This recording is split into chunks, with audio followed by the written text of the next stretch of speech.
Mayor, sa lahat po ng classification, MECQ, GCQ, at MGCQ, kinakailangan homeliners po tayo. Bawal lumabas unless para po sa mga indispensable na mga pangangailangan natin at o di naman po kaya para magtrabaho doon sa mga industriya na pinapayagan na.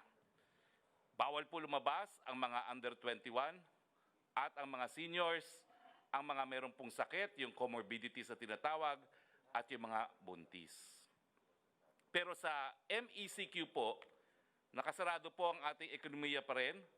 Mga 25% lang po ng mga industriya ang bukas.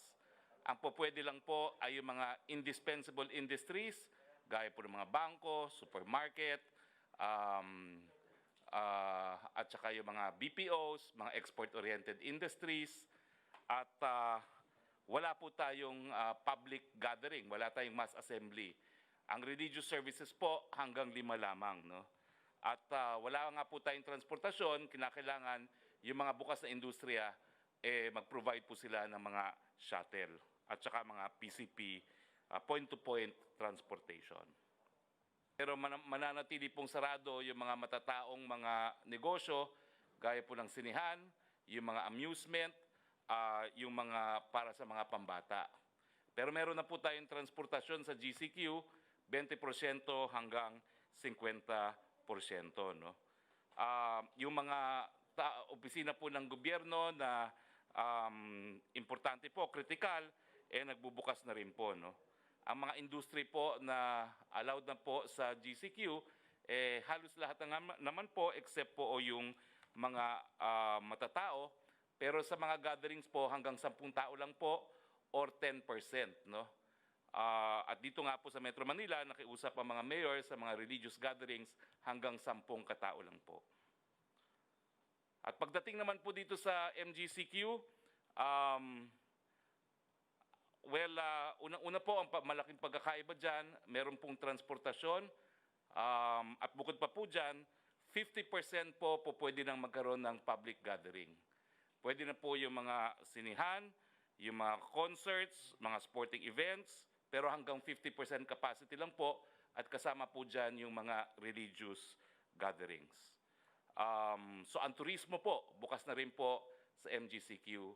So para pong halos lahat naman ng industriya nabubuksan na, kaya lang po linilimitan natin yung mga taong po pwedeng magtipon-tipon hanggang 50% lamang po.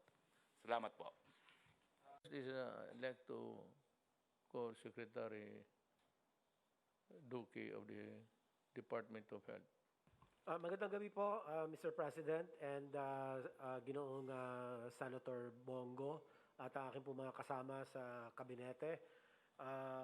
Ang aking po i-report ngayon ay ang updates on COVID-19. As of August 31, may nadagdag na mahigit 3,000 kaso or 3,446 new cases. Sa nadagdag, next slide please, sa nadagdag na 3,446 cases, 2,965 ay fresh cases at 481 ay late cases. Mayor, ang recommendation po ng inyong IATF ay ipasailalim sa modified ECQ ang syudad ng Iligan. Recommendation din po nila na ipasailalim sa General Community Quarantine ang National Capital Region, ang probinsya ng Bulacan, ang probinsya ng Batangas, ang City of Tacloban at ang City of Bacolod. Ang iba pa pong parte ng Pilipinas, ang rekomendasyon po ay ipasailalim sa modified GCQ.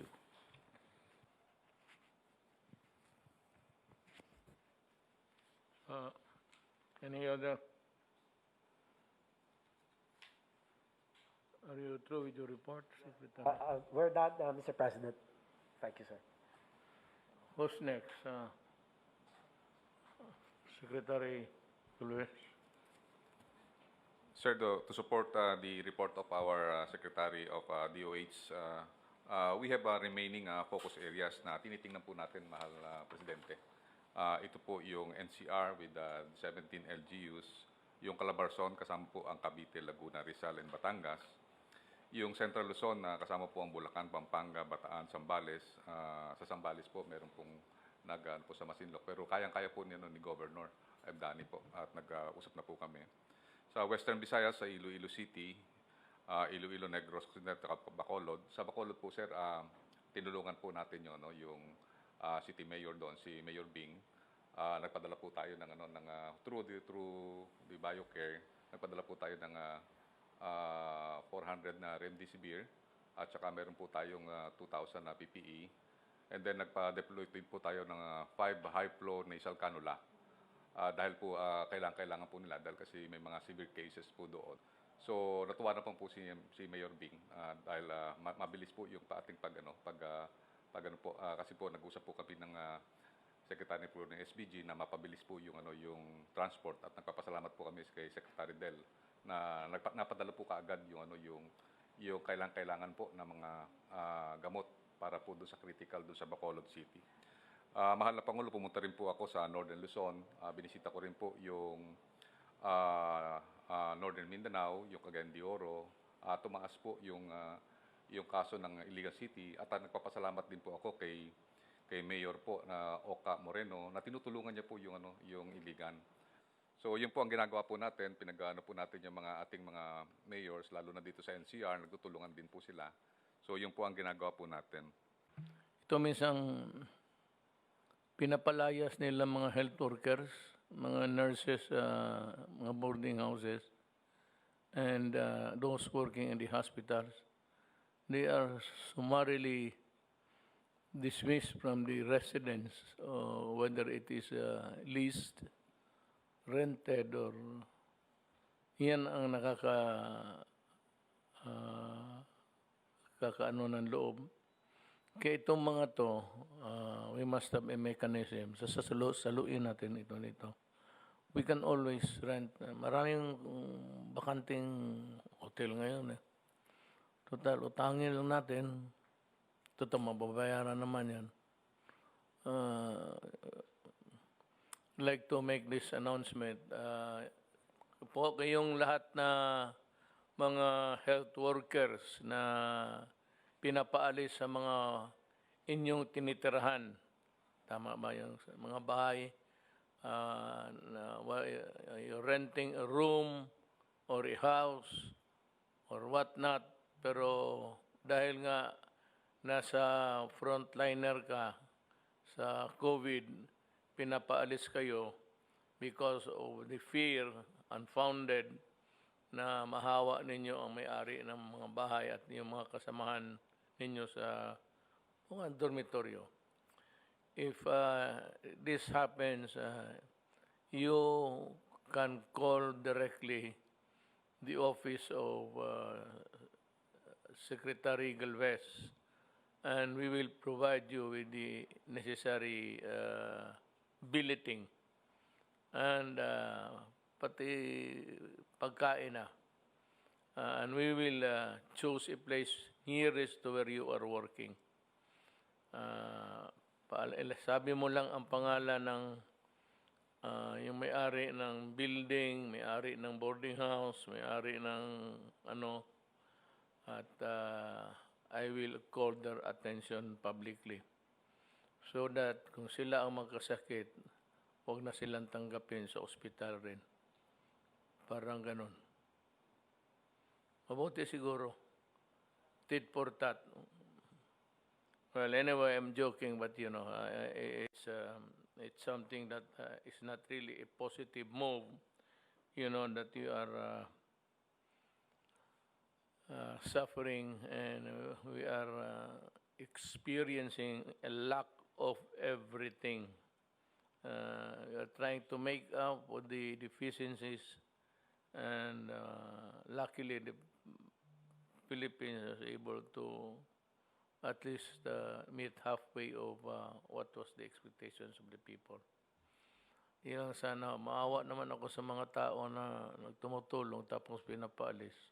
Hindi ho maganda pakinggan. So it behoves in this government to do something about it. To do something about it, we will find a house, a hotel, a motel. Ang motel buhay yan. Ang hotel ang wala. But ang motel full house yan. Hindi na naniniwala ng COVID yung mga animal na yan. Hotel, tsaka we will treat you decently. The long and short of it is, parang tao ka. And since you are there, I said, obligasyon ng gobyerno na tumulong. Now, before I call the next speaker, pakilala ko lang sa inyo yung bagong pinong ko na PhilHealth, si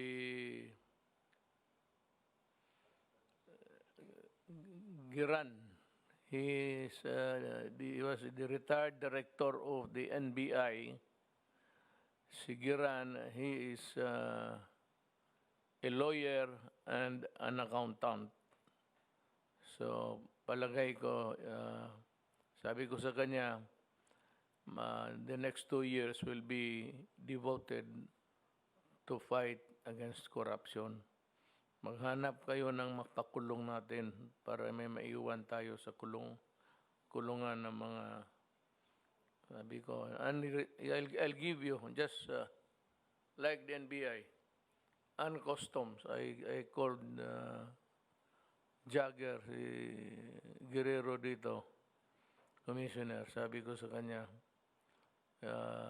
I want to see a reshuffle of the different regional offices within the next 2 or 3 days. That goes for the NBI, pati PhilHealth.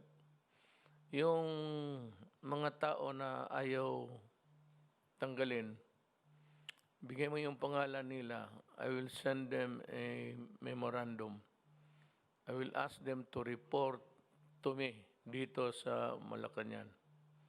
Total, pagkatapos wala naman ang gamit nito. I will ask them to do a research on how not to serve a government properly. That should be yung thesis na. How not to serve the government properly. You study on that, and yung lahat ng regional vice president, tanggalin ninyo, whether performing at par or in parity with the other good ones. If they are there for so long a time, the element of familiarity always enters the picture. Yan ang mahirap dyan. Kung matagal na, tanggalin na. Yung ayaw magtanggal, ayaw magpatanggal, mag-report kayo dito sa opisina. And anyway, the Secretary of Justice is winding up his investigation. I think that he has seen proof enough to come up with an indictment. I hope that this sad episode in our national life, in our journey towards nation building, will be somehow corrected. Wala na bang ibang magsalita? Delphine, then next is tapos we'll reserve the last slot for the incoming health.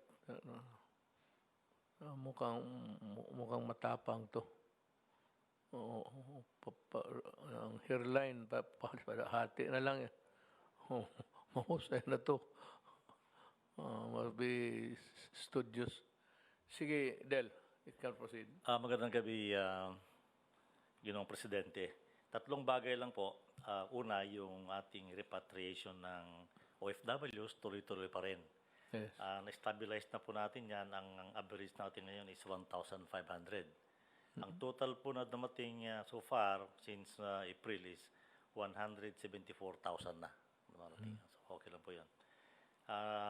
dumating na po yung third batch ng ating mga namatay sa Middle East, 72, nung weekend. 62 po yung COVID-related, yung 10 hindi COVID-related. Yung third batch din po ng mga Pilipinong umuwi galing sa Sabah, dumating na nung 2 days ago, 379. Na-testing na po sila roon sa Sabah bago umalis. COVID-free po sila lahat. Karamihan po dito ay nakatira sa Tawi-Tawi, Hulu at saka Basilan. Kunting Sambuanga. So okay lang po yung ating mga repatriation. Salamat po. Yun lang po. Well, if there is one thing that we have shown a consistent behavior, it's really our treatment in the matter of receiving our returning fellow Filipinos from abroad. Lalo na nung pumutok ang COVID, everything closed down. Dito, wala ng trabaho, mas lalo sila noon. Ang problema kasi mas malayo sila, mas kulang ang pera. Now, we have to intervene, and I am not, hindi ako ganito, but I am not prone to just throw away praises, but yung trabaho model was really a good one, and I'd like to thank you for it.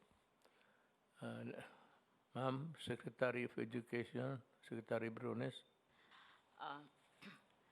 I would like to brief you, Mr. President, on the recent directives which you issued, wherein you specifically mentioned the Department of Education. But before that, ano ang status ngayon ng enrollment natin? People were saying, especially the left and the opposition, that nobody will enroll because of COVID, and they were calling for academic freeze, kuno. But right now, Mr. President, as of this morning, abot na ng 23.9 million learners ang nag-enroll. Really? Yes.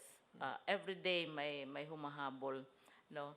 And regional target natin, sabi namin, kung makuha lang natin 80% of last year's enrollment because of COVID and the downturn in the economy, okay na yan. Yun ang aming commitment sa NEDA. Pero ngayon, it's already 86.8% of last year's numbers. Ang public school natin, Mr. President, 97% na of last year's enrollment nakuha natin. I'd also like to report, Mr. President, kasi we are introducing, and thank you for mentioning in your SONA, the approach to learning which we are initiating, yung distance education as well as blended learning. Sabi namin, i-dry run namin, i-simulate namin, kasi ngayon lang ito nangyayari na aside from online platforms, we will be using TV, we're going to use radio, in addition to printed materials. So, umabot na ng 516 schools all over the country, nag-dry run, at nakita natin ang mga challenges na ko-correct kaagad. So, ang challenge na remaining, Mr. President, are the learners from the private sector. Kasi 43% pa lang ang mga learners from the private sector ang nakabalik. But we believe that with the opening of the economy, makakuha na uli ng trabaho ang mga parents, ang OFWs, may trabaho na sila. Kasi karamihang OFWs usually send their children to private schools, small or big private schools. At saka yung alternative learning, yung mga nagtatrabaho, they go to school at night, they go to school on weekends. Dahil wala silang trabaho, siyempre yun ang hinaharap nila. So, ito ang unti-unti na ngayong dumadami. Tapos, last August 24, Mr. President, sinabi ninyo sa Davao that itong problems natin, itong challenge of yung sinasabi nating psychosocial challenges, sinabi ninyo that we must be able to refer them to a particular entity or person where they can ask for deliverance. Sino kayang mabuti? Ang sabi ninyo, and we are very touched and humbled by your statement, mabuti pa ang mga teachers. they have a stronger sense of responsibility because of their training sa kapwa-tao. So, dalawa yung directives na ginawa ninyo. Specifically, na-mention ninyo ang Department of Education. Una, yung August 24 na nagsabi kayo that we should exert more efforts in strengthening yung mental health ng ating mga youth, not only the youth but also our teachers. Pangalawang directive na nakalap namin, when your national budget proposal was submitted last Tuesday to Congress, may mention din sa Department of Education, including the name of the Secretary of Education, na kailangan i-capacitate ang educators, ang teachers, para tulungan ang mga bata at mga teachers for basic health literacy skills. Nandoon din yon sa budget proposal ninyo. Kaya i-report namin. Now, on the matter, Mr. President, of itong psychosocial problems which have emerged, so far, sa mga bata, sa aming K-12 learners, isa ang kaso na talagang documented na makita natin na may relasyon sa COVID. Na sinasabing dahil sa COVID, nag-suicide itong bata. Pero paniwala namin, Mr. President, na ang malaking challenge ngayon sa psychosocial conditions ng ating mga tao sa gobyerno, mga bata, mga teachers, yung general mental health issues. Yung anxiety, Mr. President, hindi naman nagsisisuicide ang mga tao araw-araw, pero yung anxiety, yung takot, at saka yung fears, lumalabas ko minsan yung mga behavior na usually not typical of Filipinos, na nangangaway, mga relationships na sisira, mga bata, lumalaban sa mga parents, and so on. Kasama na yung fear sa disease, fear sa walang trabaho, lahat-lahat na ito. Ito ang mas malaking problema para sa amin dahil kung sa suicide, isa pa lang ang aming na-monitor at na-trace talaga namin, na-document. So yung tinatawag natin, Mr. President, na mental resilience ang kailangan, ang challenge. Ngayon, nag-initiate kami, may program kami na mental health and psychosocial support services. Talagang right from the beginning, mayroon na kaming programang ganito, Mr. President, na kailangan i-increase ang physical, ang mental health, resilience ng ating mga learners, ng ating mga teachers, parents, and citizens. Lahat natatakot, lahat anxious, at saka lumalabas yung mga kuminsan hindi magagandang mga behavior. Yung dahil sa order ninyo, sa inyong directive last August 24, nasi-strengthen yung efforts namin. So, nag-partner kami with the Psychological Association of the Philippines. Dahil ang problema nito, Mr. President, hindi lamang sa learners, sa teachers din, sa staff, sa regional directors. Kanina nga sinabi ko kanina sa aming press conference na sinasabi natin we are celebrating national heroes. But I would nominate the person in government as a hero. Ang tao sa gobyerno, trabaho ng trabaho, kinakantyawan, inaaway, binabastos, ina-accuse of corruption, pero sige pa rin ang sige. At walang nagagawa ang isang tao sa gobyerno na nagbigay ng katuwaan naman sa mga sa ilang mga sektor. Parang wala kang magagawa to make people satisfied. And it takes heroism to continue serving under such circumstances na talagang ma-wear down kayo. So, kasama namin ang Save the Children, ang UNICEF, Philippine Academy of Occupational Therapists, Humanity and Inclusion, and the Northfield Foundation of the Philippines. So, insofar as yung sinasabi naming psychosocial issues are concerned, July pa kami nag-umpisa. Araw-araw we have programs kasi wala pa namang klase, naghahanda pa naman kami para sa opening ng classes. In the meantime, yung psychosocial aspects, upskilling. Dati, Mr. President, may guidance counselor. Pero ang guidance counselor para lang sa learners. Pero ang teacher kailangan din. ang regional director kailangan din. Ang undersecretary kailangan din na mabigyan siya ng recognition. Oo, na parang wala silang ginagawa kundi magnakaw, maabuso, they are inefficient, etc. And in the meantime, hindi sila kasama sa listahan ng heroes. Kaya kanina sinabi ko kasama ang government person.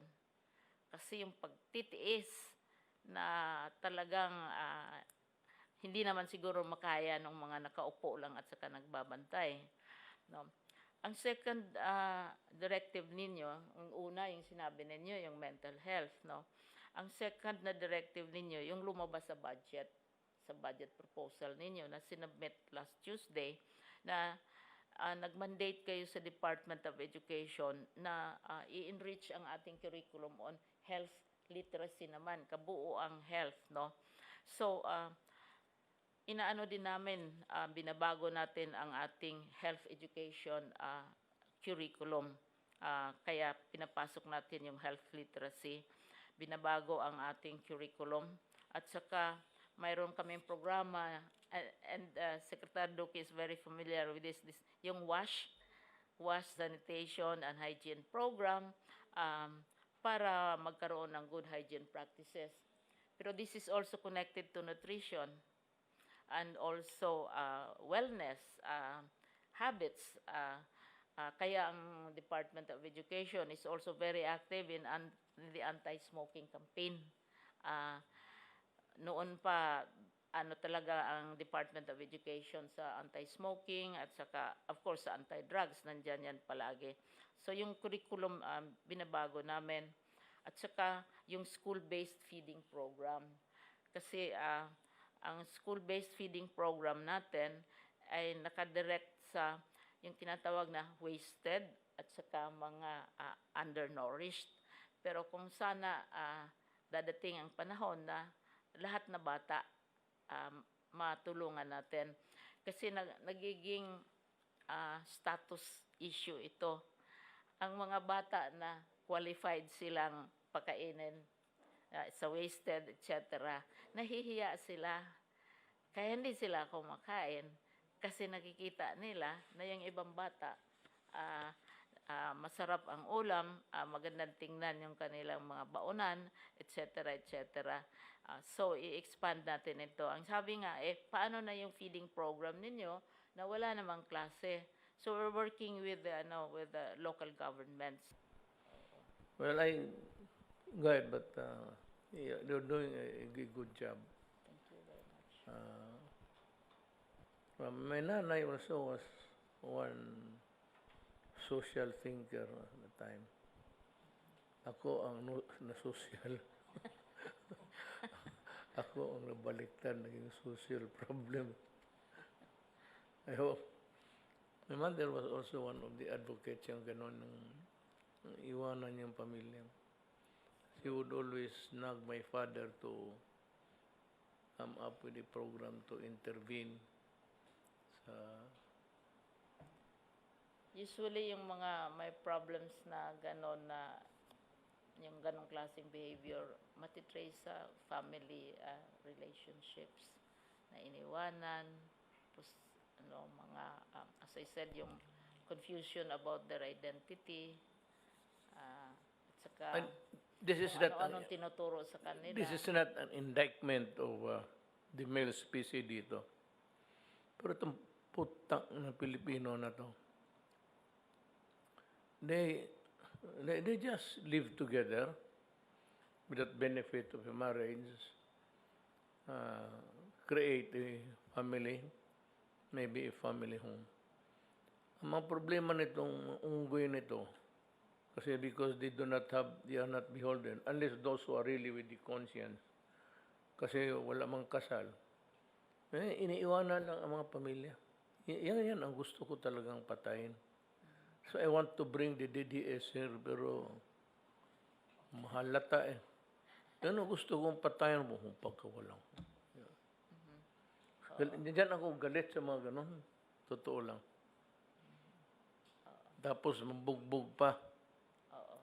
Kaya yan, pagdating sa akin, bugbog. Bugbog rin abutin sa akin. Saka yung violence sa family, isa din yun sa causes ng dysfunctional behavior. Yung, oo. Kasi kung anong Kita. nakita, He will do. gagawin nila. So, yun lang, Mr. President, yung dalawang bagay.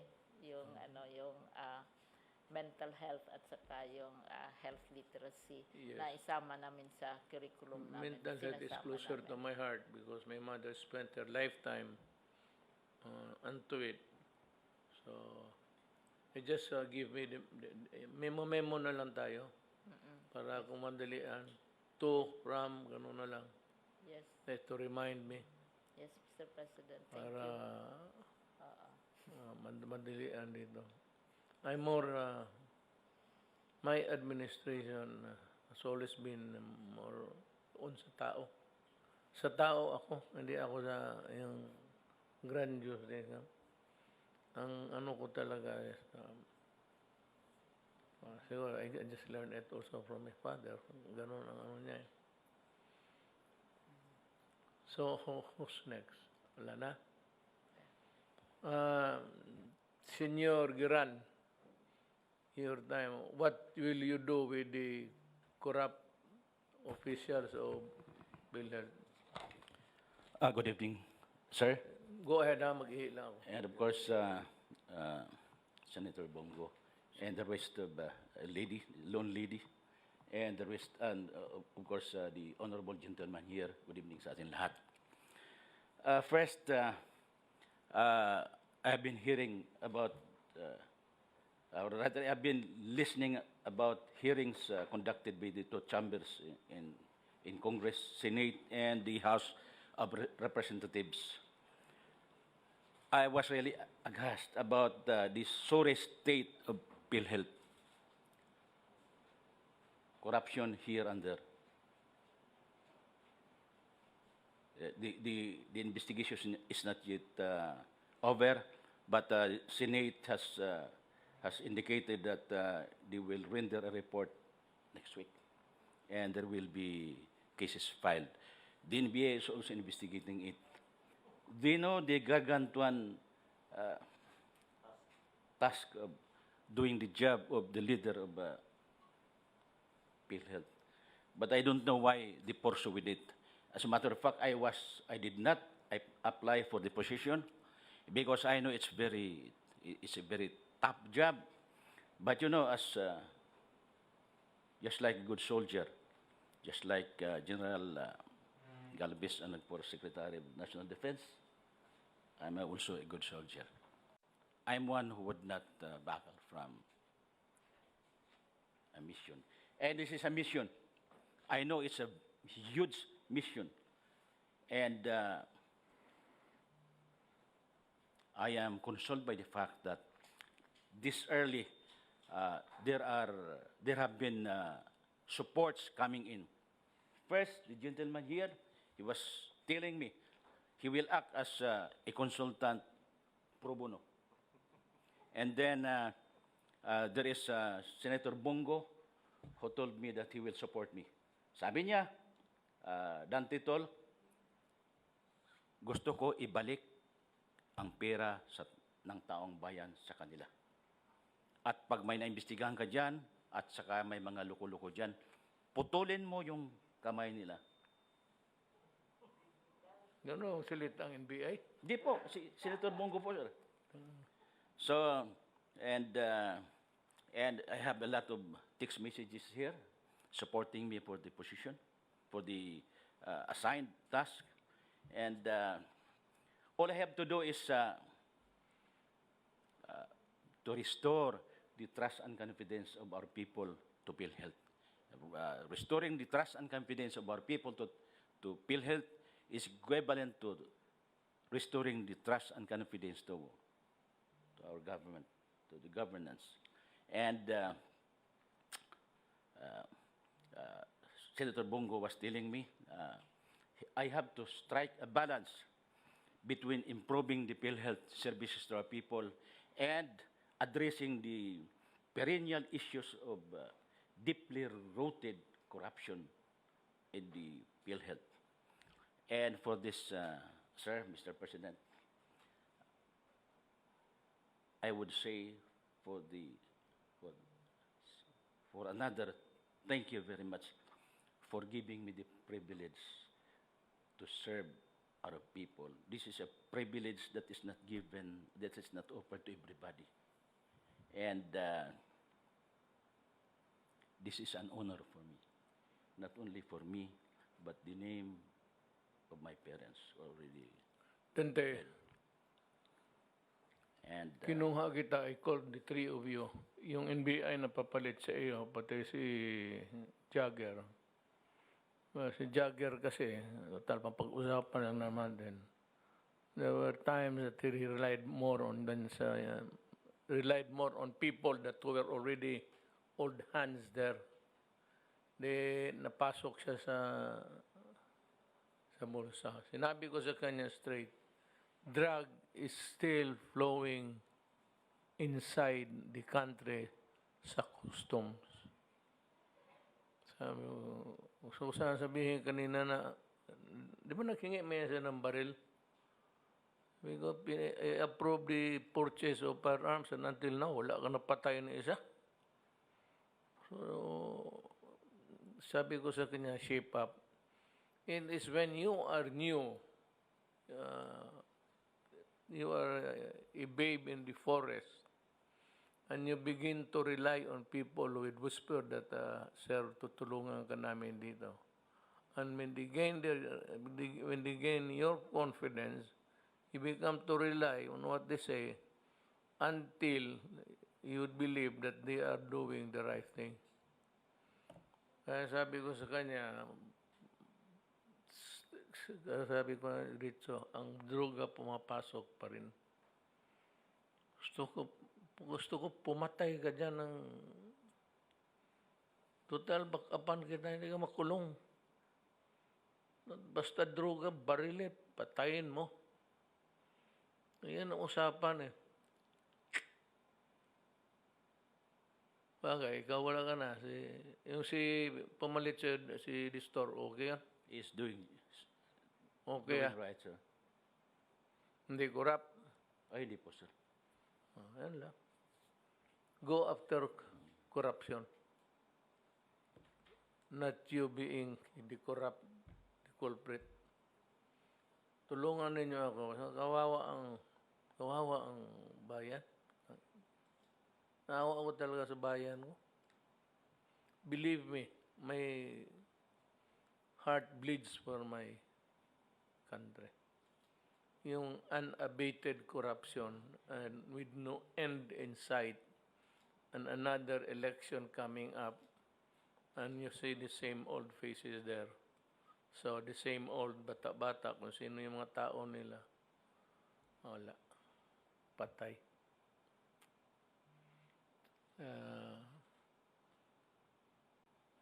Sabi ko nga yung revolutionary government should not be discussed in sub rosa. It should be discussed publicly, including the military. They should be able to say what. If the troops do not want it, they should say so. Kung mayroon rin silang gustong pagbabago, then let us hear them out. Kasi walang ang corruption, left and right talaga. Baskisan. Kaya ang problema ng PhilHealth, Dante, pagdating ng panahon, after so many years sa actuarial study, there will be the year that wala ka nang maibigay doon sa mga beneficiaries. Kasi naubos na yung reserva because of this corruption. So you must send these guys to prison. Kasi problema yan. The actuarial study shows that there will at some point in time, wala nang maiwan. Kasi ibayad mo yan sa mga beneficiaries. Kaya sabihin mo, pagtawag mo, wag na maraming dala. Sabihin mo, putang ina kayo, magtrabaho kayo, letse kayo. Sabi mo ni Mayor, yayariin. Gusto niya yariin ko kayo. Pati yung diskumpiyado at ayaw, bigyan mo nga't pangalan kasi paasahin ko dito.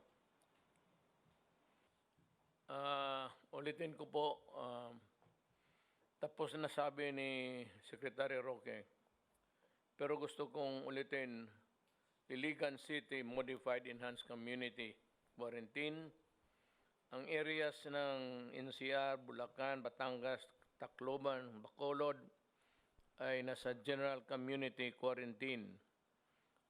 The rest of the Philippines is under Modified General Community Quarantine. Ngayon, dito sa effect ng COVID sa pag-aral ng ating mga anak, kailangan natin na tulungan, lalo na a tertiary education subsidy for dependents of displaced, non-returning, repatriated or deceased OFWs due to COVID-19.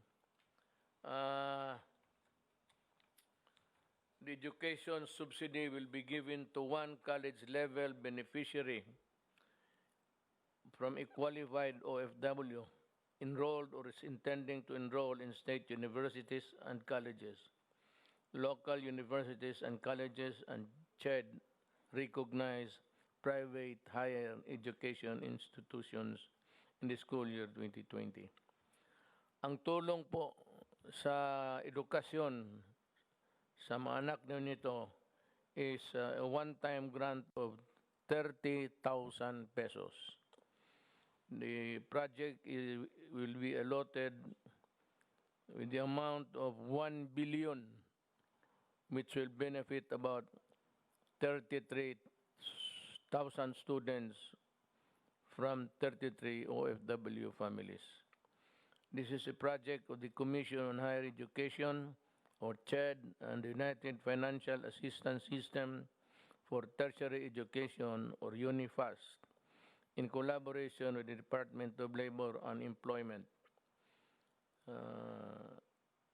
Mga details po nito, kunin lang ninyo sa CHED, sa DOL, o sa OWA.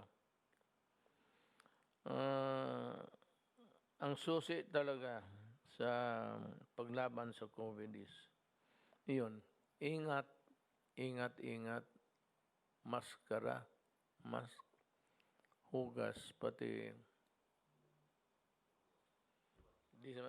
huwas, distancing.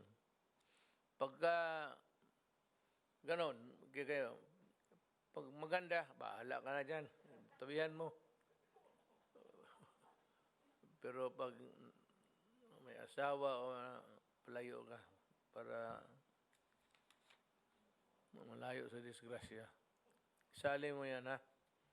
May maraming gagong. Okay?